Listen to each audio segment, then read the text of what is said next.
So welcome, welcome, welcome. Special Sunday. Every Sunday is special, but particularly special this morning. If you haven't had a chance to peruse the AMC happenings this morning, do so. I'm going to jump right to this wonderful occasion and ask the board members of the Rebecca Richardson Gibbs Fund to come forward at this time, along with Corrine, please. I'm going to but Glenn will make the presentation. Yeah, come on up in here. Yeah, that's good. No, right here. Yeah, this is good. In fact, maybe we'll go with this so we can watch him do his thing here, sort of. Come this way, yeah. We can sort of, yeah. All right. Well, good morning. As Brad mentioned, the Rebecca R. Gibbs Memorial Charitable Fund, and it's the last time I'm going to say it all the way spelled out, or RRG Fund for short, was established 2 years ago, 2021, by this church in memory of my late wife, Rebecca, who was an active member of both this church and the Ipswich community until her death in 2010. Now, the fund has two stated purposes. One is to provide aid to families and individuals of the Ipswich community who are in financial need, and the other is to annually recognize an individual or group who has done exemplary work to improve the lives of those in the Ipswich community. The intent of this recognition is to raise awareness of needs in the community and acknowledge those who are addressing them.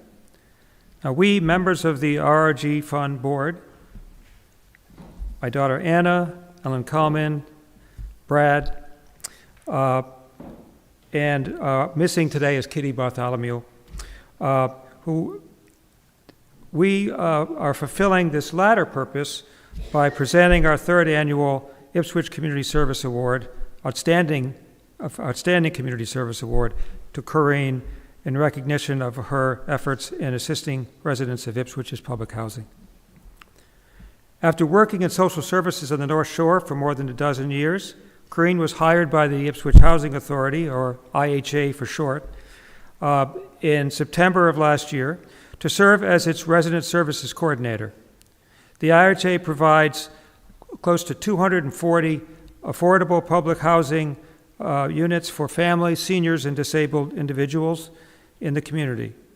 As its services coordinator, Corrine's primary task is to enable residents to preserve their tenancy, often in the face of challenging circumstances in their lives, by helping them through the difficulties of the moment, thus giving them the opportunity to thrive and to grow.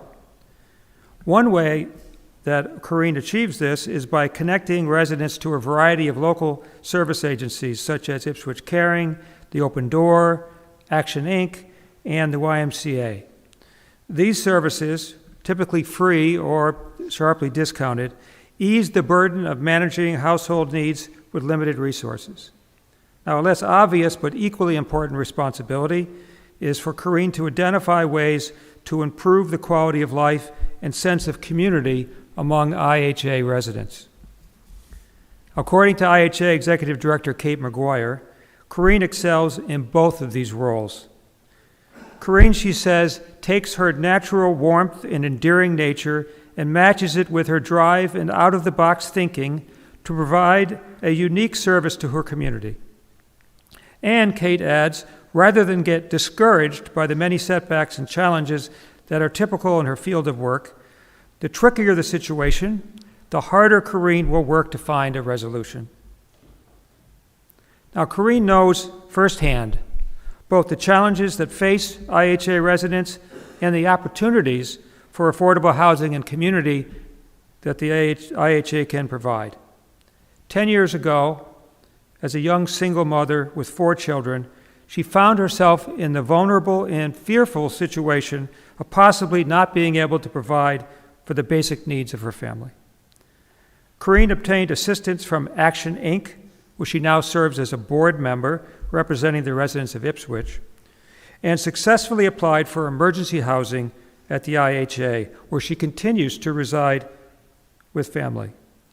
The IHA gave Corrine a safe haven that enabled her to stabilize her household and grow personally and professionally. And she now looks forward to one day becoming a first-time homebuyer so another family can benefit from IHA housing. Among the impressive number of services that Corrine has established or facilitated during her employment with the IHA are a community closet that provides free seasonal clothing to tenants, free afternoon snacks or the snack basket, and a homework club for children whose parents are still at work when they arrive home from school, a Narcan box located outside the open door food pantry, which provides medication that can reverse the effects of an opiate overdose, programming which to enhance the relationship between both young and old IHA residents and first responders, which Corrine has affectionately dubbed Cocoa with a Cop for kids and Coffee with a Cop for the adults. And she scheduled health services for tenants that include blood pressure checks and vaccination clinics. She has also initiated various community building efforts, including a popular pumpkin painting event, which I imagine will be happening soon, and tenant cooking groups provided through the local food pantries. We commend Corrine's initiative, ingenuity, and empathy, which have enabled her to provide the notable service being recognized by this award.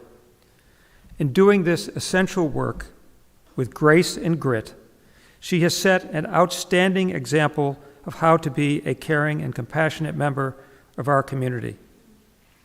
As is our practice in recognition of Corrine's noteworthy service to the Ipswich community, the RRG Fund Board will contribute $500 to a local charity of Corrine's choosing. At her request, we are making that donation to Ipswich Caring. Now, Corrine will be staying with us after the service for coffee hour, so please join us if you are able and give her a warm Ascension welcome. And at this point, I'm going to ask Corrine to come up because she said she wants to say just a few brief words. Thank you, Glenn. Thank you, everybody. I will keep it brief. I have goosebumps. I'm really blessed. Thank you. I'm very grateful. So this award not only serves as an acknowledgement towards the work and my vision of equality and equity for the citizens at IHA, but also as a motivator for me to continue the work that I do, my vision of normalizing that it's okay to ask for help or assistance at times, because you know what, sometimes things happen and we need that. And also working on removing the stigma associated with a person or family who is living in public housing, affordable housing, or low-income housing. So thank you, everybody, and thank you to all my family and friends that are here today, because I couldn't do anything without all of you. So thank you, and thank you for honoring me and your mother and your late wife's name, and I'm really honored. Thank you.